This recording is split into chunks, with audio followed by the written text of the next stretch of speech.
ಮತಗಳ್ಳತನ ವಿರುದ್ಧ ರಾಹುಲ್ ಗಾಂಧಿ ರಣಕಹಳೆ. ಬೆಂಗಳೂರಿನ ಫ್ರೀಡಂ ಪಾರ್ಕ್ನಲ್ಲಿ ಕೈ ಪ್ರತಿಭಟನೆಗೆ ಮುಂದಾಗಿದೆ. ರಾಹುಲ್ ಗಾಂಧಿ ನೇತೃತ್ವದಲ್ಲಿ ಇವತ್ತು ಬೃಹತ್ ಪ್ರತಿಭಟನೆ ನಡೆಯಲಿದೆ. ನಮ್ಮ ಮತ ನಮ್ಮ ಹಕ್ಕು ನಮ್ಮ ಹೋರಾಟದ ಹೆಸರಲ್ಲಿ ಹೋರಾಟವನ್ನು ನಡೆಸ್ತಾ ಇದೆ ಕಾಂಗ್ರೆಸ್. ಬೆಳಿಗ್ಗೆ 11:30ಕ್ಕೆ ಫ್ರೀಡಂ ಪಾರ್ಕ್ನಲ್ಲಿ ಪ್ರತಿಭಟನೆ ನಡೆಯುತ್ತೆ. ಮಹದೇವಪುರ ಕ್ಷೇತ್ರದಲ್ಲಿ ಚುನಾವಣಾ ಅಕ್ರಮ ಆರೋಪದ ಅಡಿಯಲ್ಲಿ ಪ್ರತಿಭಟನೆಯನ್ನ ನಡೆಸಲಾಗುತ್ತೆ. ನಿನ್ನೆಯಷ್ಟೇ ದಾಖಲೆ ಬಿಡುಗಡೆ ಮಾಡಿದ್ರು ರಾಹುಲ್ ಗಾಂಧಿ. ರಾಜ್ಯ ಮುಖ್ಯ ಚುನಾವಣಾ ಅಧಿಕಾರಿಗೆ ಇವತ್ತು ರಾಹುಲ್ ಗಾಂಧಿ ದೂರನ್ನ ಸಲ್ಲಿಸಲಿದ್ದಾರೆ. ಮತಗಳ್ಳತನದ ವಿರುದ್ಧವಾಗಿ ರಾಹುಲ್ ಗಾಂಧಿ ರಣಕಹಳೆ ಮೊಳಗ್ತಾ ಇದೆ. ಬೆಂಗಳೂರಿನ ಫ್ರೀಡಂ ಪಾರ್ಕ್ನಲ್ಲಿ ಕೈ ಪ್ರತಿಭಟನೆಗೆ ಎಲ್ಲಾ ರೀತಿಯ ಸಜ್ಜಾಗಿದೆ. ಪ್ರತಿಭಟನೆಯಲ್ಲಿ ಎಐಸಿಸಿ ಅಧ್ಯಕ್ಷ Mallikarjun Kharge, CM Siddaramaiah, DCM DK Shivakumar, ರಾಜ್ಯ ಕಾಂಗ್ರೆಸ್ ಉಸ್ತುವಾರಿ ಸುರ್ಜೇವಾಲಾ, ಹಾಗೆ ಸಚಿವರು, ಶಾಸಕರು, ಕೆಪಿಸಿಸಿ ಪದಾಧಿಕಾರಿಗಳು ಕೂಡ ಭಾಗಿಯಾಗಲಿದ್ದಾರೆ. ಇವತ್ತು ನಡೆಯುವಂತಹ ಪ್ರತಿಭಟನೆ ಮತಗಳ್ಳತನದ ವಿರುದ್ಧವಾಗಿ ರಣಕಹಳೆ ಮೊಳಗ್ತಾ ಇದೆ. ರಾಹುಲ್ ಗಾಂಧಿ ನಿನ್ನೆ ತಾನೇ ಕಾನ್ಫರೆನ್ಸ್ ಮಾಡಿ ಸಾಕ್ಷಿಗಳನ್ನ ಬಿಡುಗಡೆಗೊಳಿಸಿದ್ರು. ಜೊತೆಗೆ ಇದರ ವಿರುದ್ಧವಾಗಿ ಹೋರಾಟ ನಡೆಸ್ತೀವಿ ಅಂತ ಹೇಳಿದ್ರು. ಜೊತೆಗೆ ಚುನಾವಣಾ ಅಧಿಕಾರಿಗಳಿಗೆ ಇವತ್ತು ದೂರನ್ನು ಕೂಡ ಸಲ್ಲಿಸಲಿದ್ದಾರೆ.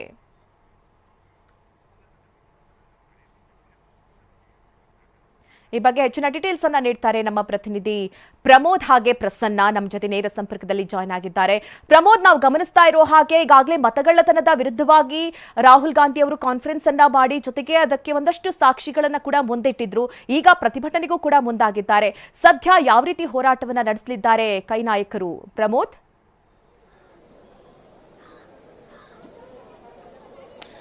ಮಧು, ಇವತ್ತು ಬೆಂಗಳೂರಿನಿಂದ ಒಂದು ಸಂದೇಶವನ್ನು ಕೊಡೋದಕ್ಕೆ ರಾಜ್ಯ ಕಾಂಗ್ರೆಸ್ನವರು ಹಾಗೂ ರಾಷ್ಟ್ರೀಯ ಕಾಂಗ್ರೆಸ್ನವರು ಮುಂದಾಗ್ತಾ ಇದ್ದಾರೆ. ಹೀಗಾಗಿ ಈ ಒಂದು ಹೋರಾಟದಲ್ಲಿ ನೇರವಾಗಿ ರಾಹುಲ್ ಗಾಂಧಿ ಅವರೇ ಭಾಗವಹಿಸ್ತಾ ಇರುವಂಥ ಹಿನ್ನೆಲೆಯಲ್ಲಿ ಸಹಜವಾಗಿ ಕಾಂಗ್ರೆಸ್ ಕಾರ್ಯಕರ್ತರಲ್ಲಿ ಮನೋಬಲ ಜಾಸ್ತಿ ಆಗಿದೆ. ಜೊತೆಗೆ ಕಾಂಗ್ರೆಸ್ನ ನಾಯಕರು, ಕಾಂಗ್ರೆಸ್ನ ಶಾಸಕರು, ಸಚಿವರು, ಸರ್ಕಾರವೇ ಈ ಒಂದು ಪ್ರತಿಭಟನೆಯಲ್ಲಿ ಭಾಗಿಯಾಗ್ತಾ ಇದೆ. ನಾನೀಗ ಫ್ರೀಡಂ ಪಾರ್ಕ್ ಹೊರಭಾಗದಿಂದ ರಿಪೋರ್ಟನ್ನು ಮಾಡ್ತಾ ಇದ್ದೀನಿ. ನನ್ನ ಹಿಂಭಾಗದಲ್ಲಿ ನೋಡ್ಬೋದು ಈಗಾಗಲೇ ದೊಡ್ಡ ಸಂಖ್ಯೆಯಲ್ಲಿ ಜನ ಕೂಡ ಬರ್ತಾ ಇದ್ದಾರೆ. ಜೊತೆಗೆ ರಾಹುಲ್ ಗಾಂಧಿ ಕೂಡ ಬರ್ತಾ ಇರುವಂಥ ಹಿನ್ನೆಲೆಯಲ್ಲಿ ಬಿಗಿ ಬಂದೋಬಸ್ತ್ ಕೂಡ ತುಂಬ ದೊಡ್ಡ ಪ್ರಮಾಣದಲ್ಲಿದೆ. ಇದರ ಜೊತೆಗೆ ಇನ್ನೇನು ಕೆಲವೇ ಹೊತ್ತಿನಲ್ಲಿ ಅಂದರೆ ಆರಂಭವಾಗುತ್ತೆ ಈ ಒಂದು ಹೋರಾಟದ ಕಾರ್ಯಕ್ರಮ. ಅದಾದ ಬಳಿಕ ರಾಹುಲ್ ಗಾಂಧಿ ಸೇರಿದಂತೆ ಮುಖ್ಯಮಂತ್ರಿ ಆದಿಯಾಗಿ ಎಲ್ಲ ನಾಯಕರು ನೇರವಾಗಿ ಚುನಾವಣಾ ಆಯೋಗಕ್ಕೆ ಕೂಡ ತರ್ತಾರೆ. ಹೀಗಾಗಿ ಈ ಒಂದು ಕಾರಣಕ್ಕೋಸ್ಕರ ಹೆಚ್ಚಿನ ಭದ್ರತೆಯನ್ನು ಈ ಭಾಗದಲ್ಲಿ ವಿಧಿಸಲಾಗಿದೆ.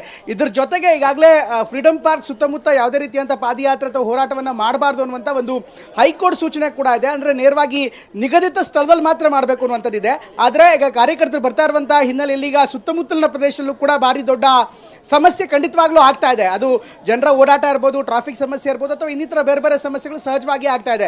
ಆದರೆ ಈಗ ಹೋರಾಟದ ಮೂಲಕ ಕಾಂಗ್ರೆಸ್ ಒಂದು ದೊಡ್ಡ ಮಟ್ಟದಲ್ಲಿ, ರಾಷ್ಟ್ರೀಯ ಮಟ್ಟದಲ್ಲಿ ಒಂದು ಅಭಿಯಾನವನ್ನು ಆರಂಭ ಮಾಡ್ತಾ ಇದೆ. ಅಥವಾ ಬಿಹಾರ ಸೇರಿದಂತೆ, ಪಶ್ಚಿಮ ಬಂಗಾಳ ಸೇರಿದಂತೆ ಚುನಾವಣಾ ಆಯೋಗದ ಪ್ರಕ್ರಿಯೆಗಳ ಬಗ್ಗೆ, ಜೊತೆಗೆ ಚುನಾವಣಾ ಆಯೋಗದ ವರ್ತನೆಗಳ ಬಗ್ಗೆ ಆಕ್ಷೇಪವನ್ನು ಏನೆತ್ತಾ ಇತ್ತು. ಈಗಲೂ ಕೂಡ ಕರ್ನಾಟಕದಲ್ಲಿ ಈ ರೀತಿ ಮತಗಳ್ಳತನ ಆಗಿದೆ ಅನ್ನುವಂಥ ಆರೋಪವನ್ನು ಹೊರಿಸಿ ಮತ್ತೆ ಚುನಾವಣಾ ಆಯೋಗದತ್ತ ಬೊಟ್ಟು ಮಾಡ್ತಾ ಇದೆ. ಈಗ ಒಂದು ಹೋರಾಟಕ್ಕೆ ಹೆಚ್ಚಿನ ಸಂಖ್ಯೆಯಲ್ಲಿ ಜನ ಕೂಡ ಬರ್ತಾ ಇದ್ದಾರೆ. ಕಾರ್ಯಕರ್ತರಿಗೆ ಬೇರೆ ಭಾಗದಿಂದ ಬರೋದಕ್ಕೆ ಈಗಾಗಲೇ ಸೂಚನೆ ಕೊಡಲಾಗಿದೆ. ಜೊತೆಗೆ ಶಾಸಕರಿಗೂ ಕೂಡ ನಿರ್ದಿಷ್ಟ ಕಾರ್ಯಕರ್ತರನ್ನ ಕರ್ಕೊಂಬರೋದಕ್ಕೆ ಕೂಡ ಸೂಚನೆ ಕೊಡಲಾಗಿದೆ. ಬಿಗಿ ಬಂದೋಬಸ್ತ್ ಇರುವಂಥ ಹಿನ್ನೆಲೆಯಲ್ಲಿ ಫ್ರೀಡಂ ಪಾರ್ಕ್ ಸುತ್ತಮುತ್ತ ಕೂಡ ಸಾರ್ವಜನಿಕರ ಓಡಾಟಕ್ಕೆ ನಿರ್ಬಂಧ ಇದೆ. ಪ್ರಮುಖವಾಗಿ KR ಸರ್ಕಲ್ನಿಂದ ಆನಂದರಾವ್ ಸರ್ಕಲಕ್ಕೆ ಏನು ಹೋಗ್ತಾರೆ ಆ ಒಂದು ರಸ್ತೆ ಸಂಪೂರ್ಣವಾಗಿ ಸ್ಥಗಿತವಾಗಿದೆ ಅಂದರೆ ತಪ್ಪಾಗಲ್ಲ. ಇದರ ಜೊತೆಗೆ ಫ್ರೀಡಂ ಪಾರ್ಕ್ ಸುತ್ತಮುತ್ತಲಿನ ಭಾಗದಲ್ಲೂ ಕೂಡ ಓಡಾಟಕ್ಕೆ ಕಷ್ಟ ಇದೆ. ಸದ್ಯಕ್ಕೆ ಈಗ ನಿಧಾನವಾಗಿ ಕಾರ್ಯಕರ್ತರು ಬರ್ತಾ ಇದ್ದಾರೆ ಕಾರ್ಯಕ್ರಮಕ್ಕೆ. ಇದರ ಜೊತೆಗೆ ಜನನಿಬಿಡ ಪ್ರದೇಶಗಳಲ್ಲಿ ಪ್ರಮುಖವಾಗಿ ಮೆಜೆಸ್ಟಿಕ್ ಸುತ್ತಮುತ್ತ, ಕಾರ್ಪೊರೇಷನ್ ಹಾಗೂ ಆನಂದರಾವ್ ಸರ್ಕಲ್ ಸುತ್ತಮುತ್ತ ಟ್ರಾಫಿಕ್ ಜಾಮ್ ಕೂಡ ಹೆಚ್ಚಿನ ಪ್ರಮಾಣದಲ್ಲಿ ಕಂಡು ಬರ್ತಾ ಇದೆ. ಮಧು, ಇದು ಇಲ್ಲಿನ ಪರಿಸ್ಥಿತಿ. ಎಸ್ ಪ್ರಮೋದ್, ಮತ್ತೆ ನಿಮ್ಮನ್ನ ಮಾತಾಡಿಸ್ತೀನಿ.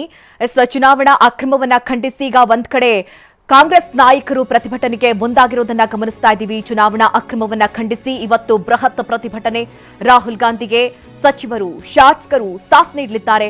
ಪ್ರತಿಭಟನಾ ಸಮಾವೇಶದ ವೇದಿಕೆಯಲ್ಲಿ 200 ಆಸನದ ವ್ಯವಸ್ಥೆ ಕೂಡ ಮಾಡಿರುವಂತದ್ದು. ಸಚಿವರು, ಸಂಸದರು, ಶಾಸಕರು, ಪರಿಷತ್ ಸದಸ್ಯರು ಸೇರಿದಂತೆ 170ಕ್ಕೂ ಹೆಚ್ಚು ನಾಯಕರಿಗೆ ಮುಖ್ಯ ವೇದಿಕೆಯಲ್ಲಿ ಅವಕಾಶವನ್ನು ಕೂಡ ಮಾಡಲಾಗಿದೆ. ಇನ್ನು ಈ ಬಗ್ಗೆ ಮಾಹಿತಿಯನ್ನು ನೀಡೋದಕ್ಕೆ ನಮ್ಮ ಪ್ರತಿನಿಧಿ ಪ್ರಸನ್ನ ಕೂಡ ನೇರ ಸಂಪರ್ಕದಲ್ಲಿ ಜಾಯ್ನ್ ಆಗಿದ್ದಾರೆ. ಪ್ರಸನ್ನ, ನಾವು ಗಮನಿಸ್ತಾ ಇರೋ ಹಾಗೆ ಈಗ ರಾಹುಲ್ ಗಾಂಧಿ ಒಂದು ಮತಗಳ್ಳತನದ ವಿರುದ್ಧ ದೊಡ್ಡ ಸಮರವನ್ನೇ ಸಾರ್ ನಿಂತಿದ್ದಾರೆ. ಹೀಗಾಗಿ ಇವತ್ತು ದೊಡ್ಡ ಬೃಹತ್ ಪ್ರತಿಭಟನೆ ಅಂತಲೇ ಹೇಳಲಾಗ್ತಾ ಇದೆ. ಸದ್ಯ ವೇದಿಕೆ ಕಾರ್ಯಕ್ರಮಕ್ಕೆ ಯಾವ ರೀತಿಯ ಸಿದ್ಧತೆಗಳು ನಡೆದಿದೆ ಪ್ರಸನ್ನ?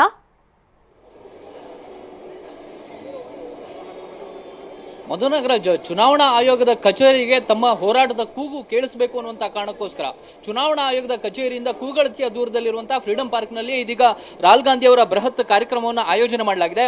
ಇದಕ್ಕೆ ಈಗಾಗಲೇ ದೊಡ್ಡ ವೇದಿಕೆಯನ್ನು ಕೂಡ ನಿರ್ಮಾಣ ಮಾಡಿರುವಂತದ್ದು. ನಮ್ಮ ಮತ ನಮ್ಮ ಹಕ್ಕು ನಮ್ಮ ಹೋರಾಟ ಅನ್ನುವಂತಹ ಘೋಷಣೆಯ ಮೂಲಕ ಈ ಒಂದು ರಣಕಹಳಿಯನ್ನ ದೇಶಾದ್ಯಂತ ಮೊಳಗಿಸೋದಕ್ಕೆ ರಾಹುಲ್ ಗಾಂಧಿ ಅವರು ಇವತ್ತು ಚಾಲನೆಯನ್ನ ನೀಡ್ತಾ ಇದ್ದಾರೆ. ಇಲ್ಲಿ 2 ವೇದಿಕೆಗಳನ್ನ ನಿರ್ಮಾಣ ಮಾಡಲಾಗಿದೆ. ಒಂದು ವೇದಿಕೆಯಲ್ಲಿ ಪ್ರಮುಖವಾಗಿ ರಾಹುಲ್ ಗಾಂಧಿ ಅವರು, ಮಲ್ಲಿಕಾರ್ಜುನ್ ಖರ್ಗೆ, ಸಿದ್ದರಾಮಯ್ಯ, ಡಿ.ಕೆ. ಶಿವಕುಮಾರ್, ಸುರ್ಜೇವಾಲಾ ಸೇರಿದಂತೆ ಅವರ ಜೊತೆಗೆ ರಾಜ್ಯ ಕಾಂಗ್ರೆಸ್ನ ಉಳಿದ ಎಲ್ಲ ಶಾಸಕರು, ಸಚಿವರು ಮತ್ತು ಎಂಎಲ್ಸಿಗಳು ಸೇರಿದಂತೆ ದೇಶದ ಬೇರೆ ಬೇರೆ ಭಾಗಗಳಿಂದಲೂ ಕೂಡ ಸುಮಾರು 175ಕ್ಕೂ ಹೆಚ್ಚು ನಾಯಕರು ಬರ್ತಾ ಇದ್ದಾರೆ. ಅವರಿಗೆ ಪ್ರಮುಖವಾದಂತಹ ವೇದಿಕೆಯನ್ನ ಕಲ್ಪಿಸಿಕೊಡಲಾಗಿದೆ. ಇದರ ಬಲಭಾಗಕ್ಕೆ ಇನ್ನುಳಿದಂತಹ ಪದಾಧಿಕಾರಿಗಳಿರ್ಬೋದು, ಎಂಎಲ್ಸಿಗಳಿರ್ಬೋದು, ನಿಗಮ ಮಂಡಳಿಗಳ ಅಧ್ಯಕ್ಷರಿರ್ಬೋದು, ಆ ಎಲ್ಲ ನಾಯಕರು ಕೂಡ ವೇದಿಕೆಯನ್ನು ಹಂಚಿಕೊಳ್ತಾರೆ. ಒಂದು, ರಾಹುಲ್ ಗಾಂಧಿ ಅವರು ಈ ಮತಗಳ್ಳತನದ ಆರೋಪವನ್ನ ಮಾಡಿದ ತಕ್ಷಣ ಬಹಳಷ್ಟು ಮಂದಿಗೆ ಯಾವ ರೀತಿಯ ದಾಖಲೆಗಳನ್ನ ರಾಹುಲ್ ಗಾಂಧಿ ಅವರು ರಾಜ್ಯದ ಜನತೆಯ ಮುಂದಿಡ್ತಾರೆ, ದೇಶದ ಮುಂದಿಡ್ತಾರೆ ಅನ್ನುವಂತ ಸಾಕಷ್ಟು ಪ್ರಶ್ನೆಗಳಿತ್ತು. ಆ ಎಲ್ಲ ಪ್ರಶ್ನೆಗಳಿಗೂ ಕೂಡ ರಾಹುಲ್ ಗಾಂಧಿ ಅವರು ನಿನ್ನೆ ಪತ್ರಿಕಾಗೋಷ್ಠಿಯ ಮೂಲಕ ಉತ್ತರವನ್ನ ಕೊಟ್ಟಿದ್ದಾರೆ. ಆದ್ರೆ ಕಾಂಗ್ರೆಸ್ನ ಕಾರ್ಯಕರ್ತರಿಗೆ ಮತ್ತು ಕಾಂಗ್ರೆಸ್ನ ನಾಯಕರಿಗೆ ಇನ್ನಷ್ಟು ಮನವರಿಕೆಯನ್ನ ಮಾಡಿಕೊಡ್ಬೇಕು ಮತ್ತು ಬೇರೆ ಬೇರೆ ರಾಜ್ಯಗಳಲ್ಲೂ ಕೂಡ ಕರ್ನಾಟಕದಲ್ಲಿ ಆದ ರೀತಿಯಲ್ಲಿಯೇ ಮಹಾರಾಷ್ಟ್ರ ಇರಬಹುದು, ಬೇರೆ ಬೇರೆ ರಾಜ್ಯಗಳ ಉತ್ತರ ಪ್ರದೇಶ ಇರಬಹುದು, ಅಲ್ಲಿಯ ಚುನಾವಣೆಯ ಸಂದರ್ಭದಲ್ಲೂ ಕೂಡ ಇದೇ ರೀತಿಯ ಮತಗಳ್ಳತನ ಆಗಿದೆ ಅನ್ನೋ ಬಗ್ಗೆ ರಾಹುಲ್ ಗಾಂಧಿ ಅವರ ಬಳಿ ದಾಖಲೆ ಇದೆ ಅನ್ನುವಂಥದ್ದು ಇದೀಗ ಹೇಳಲಾಗ್ತಾ ಇದೆ. ಇದಕ್ಕೆ ಸಂಬಂಧಪಟ್ಟ ಹಾಗೆ ಇವತ್ತಿನ ವೇದಿಕೆಯಲ್ಲೂ ಕೂಡ ರಾಹುಲ್ ಗಾಂಧಿ ಅವರು ನಿನ್ನೆ ಪ್ರಚಾರ ಮಾಡಿದ ರೀತಿಯಲ್ಲಿ ಒಂದು ಪಿಪಿಟಿ ಪ್ರೆಸೆಂಟೇಷನ್ ಮಾಡುವಂತಹ ಸಾಧ್ಯತೆ ಇದೆ. ಹೇಗೆ ಮಹದೇವಪುರ ವಿಧಾನಸಭಾ ಕ್ಷೇತ್ರದಲ್ಲಿ ಮತಗಳ್ಳತನ ಆಗಿದೆ, 1,250,000 ಮತಗಳು ಯಾವ ರೀತಿ 5 ಮಾದರಿಯಲ್ಲಿ ಹೇಗೆ ಅದನ್ನು ಡುಪ್ಲಿಕೇಟ್ ಮಾಡಲಾಗಿದೆ, ವಿಳಾಸ ಬೇರೆ ಬೇರೆ ರೀತಿ ಇದೆ, ತಂದೆಯ ಹೆಸರು ಅನ್ನುವಂಥದ್ದೇ ಇಲ್ಲ, ಈ ರೀತಿಯ ಹಲವಾರು ರೀತಿಯ ಮಾದರಿಯ ಮತಗಳ್ಳತನ ನಡೆದಿದೆ ಅನ್ನುವಂಥ ಆರೋಪವನ್ನ ಮಾಡ್ತಾ ಇದ್ದಾರೆ. ಹೀಗಾಗಿ ರಾಜ್ಯ ಕಾಂಗ್ರೆಸ್ನ ನಾಯಕರನ್ನ ಮುಂದೆ ಇಟ್ಟುಕೊಂಡು ಈ ಚುನಾವಣಾ ಆಯೋಗಕ್ಕೂ ಕೂಡ ರಾಹುಲ್ ಗಾಂಧಿ ಅವರು ಇಲ್ಲಿಂದ ನೇರವಾಗಿ ತೆರಳುತ್ತಾರೆ.